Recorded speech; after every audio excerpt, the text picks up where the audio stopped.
बड़ी खबर आपको दिल्ली से बता दें, क्योंकि हार के बाद अब कांग्रेस आलाकमान एक्शन में और आज दिल्ली में कांग्रेस की हार पर बड़ी बैठक होने वाली है। बैठक के बाद कई अहम फैसले लिए जा सकते हैं। मल्लिकार्जुन खड़गे से मुलाकात करेंगे पीसीसी चीफ कमलनाथ, और कमलनाथ ने आपको बता दें खड़गे से मुलाकात का समय मांगा था। हार के कारणों पर समीक्षा बैठक कांग्रेस की होने वाली है।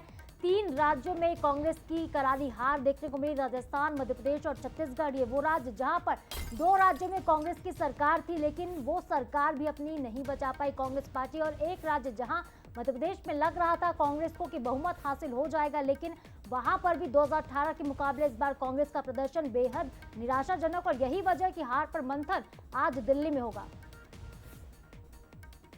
तो बड़ी खबर आपको बता दें कि 3 राज्यों को गंवाने के बाद अब कांग्रेस लगातार मंथन कर रही है।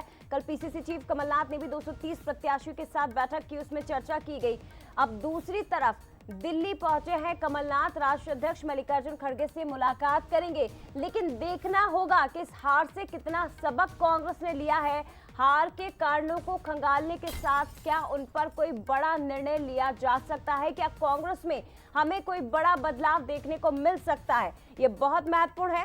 हार के कारणों पर तो चर्चा होगी ही, लेकिन क्या कोई बड़ा बदलाव इस हार के बाद मध्य प्रदेश कांग्रेस में खास तौर पर हमें देखने को मिल सकता है? बिल्कुल जया, हो सकता है कि बदलाव। और 5 देखिए बड़े सवाल भी उठते हैं कि कांग्रेस की हार के बाद 5 अहम सवाल जो जनता भी जानना चाहती है। और मंसन न्यूज भी पूछ रहा है, क्या कमलनाथ पीसीसी चीफ के पद से इस्तीफा देंगे? बड़ा सवाल है। और अगर कमलनाथ पीसीसी के अध्यक्ष से इस्तीफा देते तो नया पीसीसी का चीफ कौन बनेगा? तीसरा अहम सवाल है कि कांग्रेस में अब नेता प्रतिपक्ष किसको बनाया जाएगा, क्योंकि कांग्रेस के कई कद्दावर नेताओं की इस विधानसभा के चुनाव में हार हुई। ऐसे में विपक्ष का जो चेहरा होगा नेता प्रतिपक्ष का, वो कौन होगा? बड़ा सवाल ये भी है। कांग्रेस की हार की सबसे बड़ी वजह आखिर क्या रही है, ये भी बड़ा अहम सवाल। और 5वां बड़ा सवाल ये कि 3 राज्यों में हार के बाद अब लोकसभा में क्या कुछ प्लानिंग कांग्रेस की रहने वाली, क्योंकि लोकसभा के चुनाव बेहद नजदीक और विधानसभा में जिस तरीके का प्रदर्शन जया देखने को मिला है कांग्रेस का, ऐसे में लोकसभा में क्या कुछ कांग्रेस नई प्लानिंग, नई स्ट्रेटेजी लेकर जाएगी, ये भी बड़ा सवाल है। निश्चित तौर पर और समझने की कोशिश करते हैं। सूरज हमारे साथ इस वक्त लाइव जुड़ गए हैं। सूरज, देखिए हार का मंथन जरूरी है, कांग्रेस कर भी रही है, लेकिन देखना होगा कि क्या इस हार के बाद सबक लेते हुए मध्य प्रदेश कांग्रेस में कोई बदलाव हमें देखने को मिल सकते हैं? देखिए बिल्कुल, जिस तरीके से कल बैठक हुई, लगातार कमलनाथ देर रात आलाकमान नेताओं से मिले, राहुल गांधी, मल्लिकार्जुन खड़गे से मुलाकात हुई। उसके बाद माना जा रहा है कि आलाकमान की तरफ से भी जो सूत्रों के अनुसार जानकारी मिल रही है, ये कहा गया है कि नए प्रदेश अध्यक्ष को नियुक्त कर दिया जाए। तो ऐसे में अब यही सवाल है कि आखिर कब तक ये बदलाव देखने को मिल रहा है, क्योंकि हमने देखा है चुनाव की हार के बाद माना जाता है कि नैतिकता के आधार पर प्रदेश अध्यक्ष अपना इस्तीफा देते हैं। और कल रिपोर्ट भी मिल चुकी है, तमाम जो हारे हुए प्रत्याशी हैं उनके साथ बैठक भी हुई। उसके बाद अब दिल्ली में चर्चा हो रही है।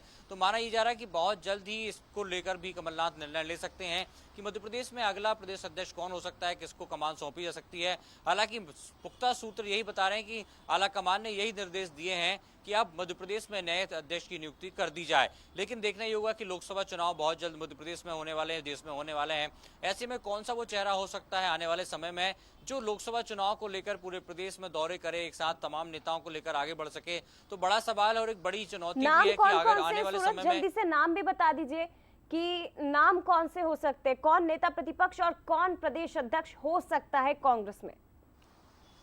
देखिए फिलहाल जिस तरीके से बात करें तो तमाम दिग्गज नेता वो चुनाव हार चुके हैं। ऐसे में खासतौर से जो फिलहाल जो फोकस है तमाम पार्टियों का आदिवासियों पर है, और बीजेपी भी आदिवासियों पर काम कर रही है, कांग्रेस भी। तो ऐसे में आदिवासी चेहरा कोई हो सकता है इसमें। खासतौर से यदि बात करें तो जो 2 महत्वपूर्ण नाम हैं, जिनमें खासतौर से एक नाम है उमंग सिंघार, जो पूर्व मंत्री रह चुके हैं, उनकी बुआ भी खासतौर से नेता प्रतिपक्ष रह चुकी हैं, जमुना देवी। इसके अलावा ओमकार सिंह मरकाम जो डिंडोरी से आते हैं, वो भी वरिष्ठ नेता हैं और खासतौर से सीसी के सदस्य भी हैं।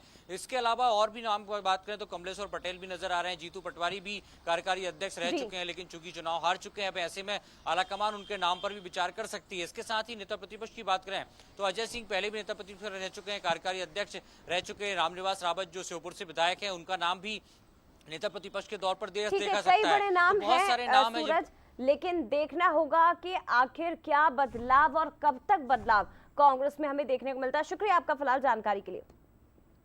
और देखिए कांग्रेस में एक तरफ जो है हार पर मंथन हो रहा है, तो बीजेपी में ये